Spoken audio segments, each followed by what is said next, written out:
yan. Paggawa ka niya. Hindi bawal ko sa amin dito magbayad sir. Kailangan yung pupuntahan ko sa Central Market Park. Hindi po sa amin. Paggawa ako ng komisar eh. Wala pa kuha.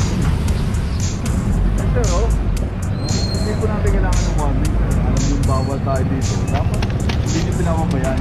Hindi pa rin inalis yung sasakyan kaya Ako rin malinis na po. Kasi kami naman malintigan din kami po. Ano rin kami? Tama po kayo. Eh, Nag-iisip din po kayo na baka malintigan po kayo. O, tama po. magagalit po. Nagpalagay nga po ko ng mga bollards. Oo nga ma'am. Kasi po, Pwede naman po natin kinagsinan na kung saan pwede tayo magparada. Ngayon po, 2023 na, sumunod po tayo sa batas trapiko. Huwag po tayo maging pasaway. Yun lang po, salamat.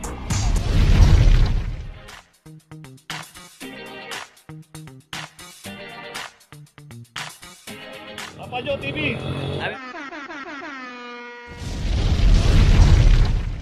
location natin, Loyola Street, corner Maceda. Dito isang Innova.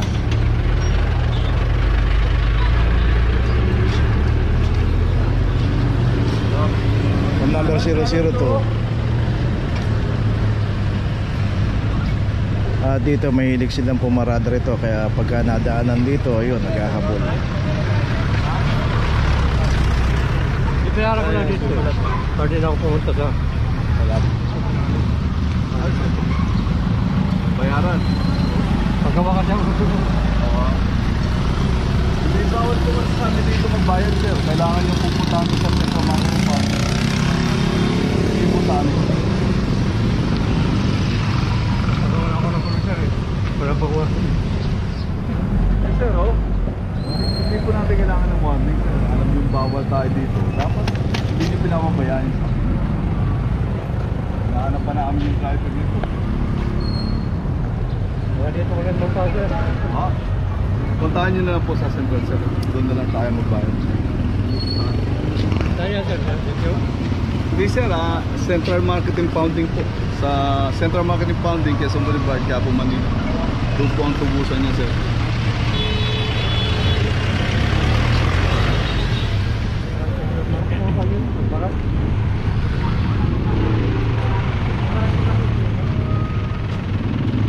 Okay po natin sa tama. Para po yan. Hindi po, bayaran na po na likisan. So dito rin yung isang crosswind kasi nakaklam na tong Innova. Dito hindi pa rin inalis yung sasakyan kaya Ako rin malinis na po. Kasi kami naman malintigan din kami po. Ano rin kami? Tama po kayo. Eh, Nag-iisip din po kayo mahal na ko rin baka trabaho malintigan kasi. po kayo. O, tama po. magagalit din siya. Pag Sir, ito po, titignan na po natin, ano? Ano rin siya eh. Sa government siya. Opo. Mahirap ano rin eh. Sa amin sir, nalagay na po tatama ano. Kaya nakiusap din ako sa inyo para kaya ano namin Para magtrabaho natin parehas po. Ano po. Opo. Okay po. so ayun, kinuha na yung lisensya at dito titikitan na lang.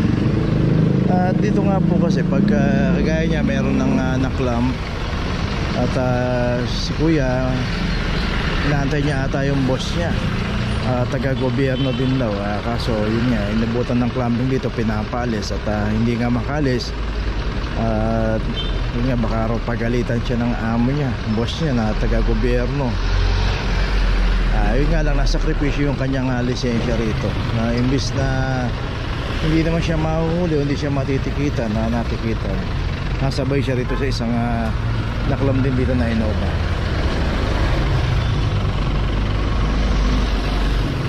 So antayin lang po natin na yun, tinitikitan na.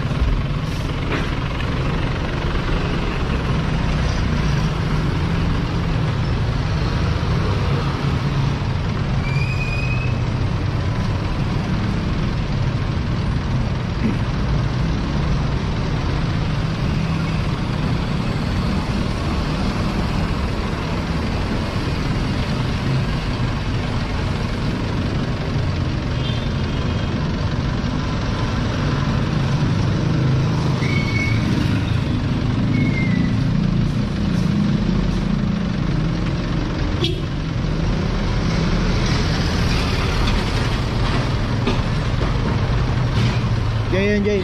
Isa raw, isa.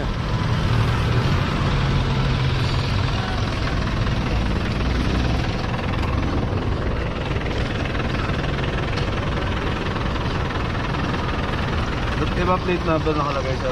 Security plate. Tingnan mo yung ano, papilis niya dyan yung boss mo. Sa government to, sa Malacanang. Sa Malacanang daw.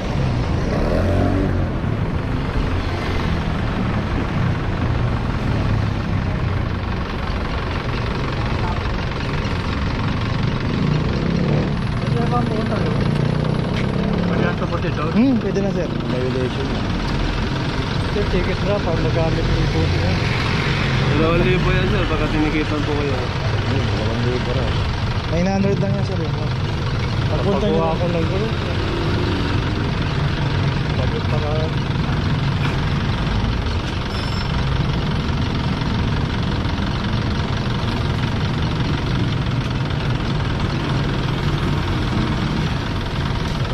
Mga 500. Sakto. Parang ticket yan?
Hindi naman pinirma ni sir yung lisensya niya.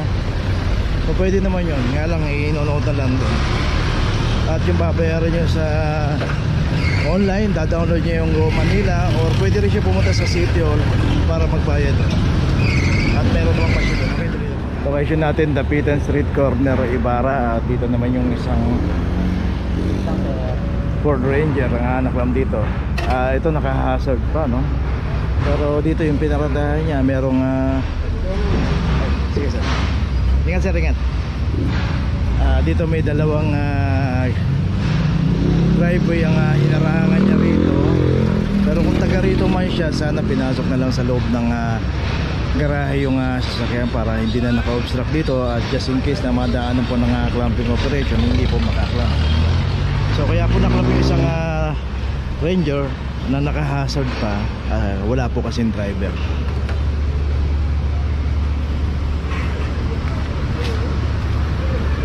Okay, at ito meron na rin notice. Uwi na po tayo. Dito dami mga signages sa mga poste. No parking. Location natin G. Tuasong, corner Santiago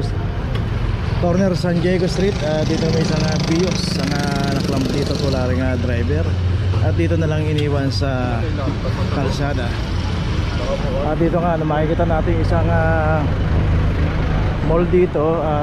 Ito nire-renovate, sarado pa, kaya dito po marada, nagkaroon ng pagkakataon. Ito meron na rin ang claim number 23-68.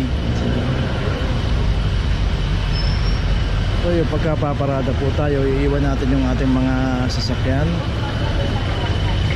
Huwag lang po natin ilagay sa mga bawal, lalo sa mabuhay lane. Dito makikita natin itong kahabaan ng Jitwason. Makikita natin yung volume ng sasakyan ng mga dumadaan dito.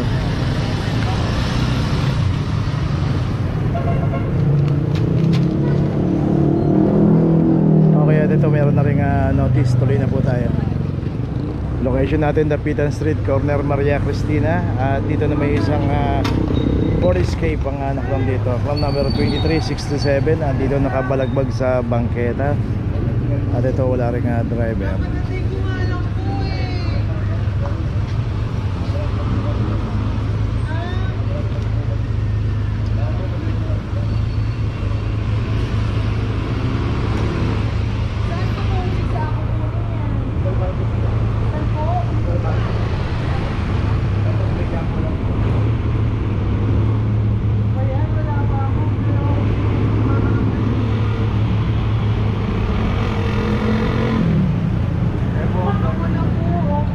Dapat inayos muna natin yung pag ano ma'am. Baka ano ko nga lang po eh, kasi nilalagyan ko po ng harang dyan eh. Alin po?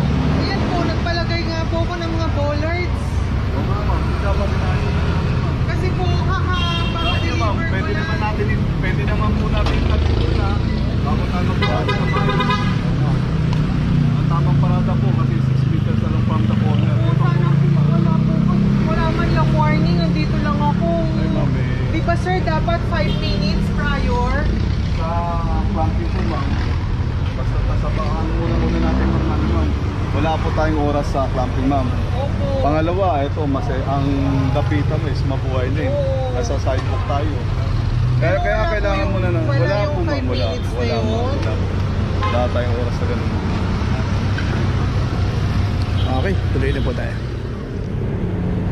Location natin Vicente Cruz, corner Jitwason. Dito na may isang Chevrolet Aveo ang naklam dito. Dito wala rin driver. Ay sige sir, ingat sir, ingat. Ingat sir ha. At dito naman club number 23-50. At dito rin sa kahabaan ng Vicente Cruz, mabuhay rin. So pagka dito inabutan tayo at lalo walang driver, automatic na po yan. Kaya kung maaari, huwag po natin ipaparada sa mga bawal, lalo dito sa kahabaan ng mabuhay lane. Okay, ito may notice na rin. Tuloy na po tayo. Okay, nandito na ngayon tayo sa opisina ng clamping, sa impounding dito sa Central. Dito na po nagtatapos ang ating vlog. Maraming salamat po sa mga subscriber, sa mga viewers, sa mga napadaan po sa ating channel. Maraming salamat po sa mga suporta nyo. Sa mga hindi pa po nakakapag-subscribe, subscribe na po tayo mga kabayan. Maraming salamat po. Mabuhay!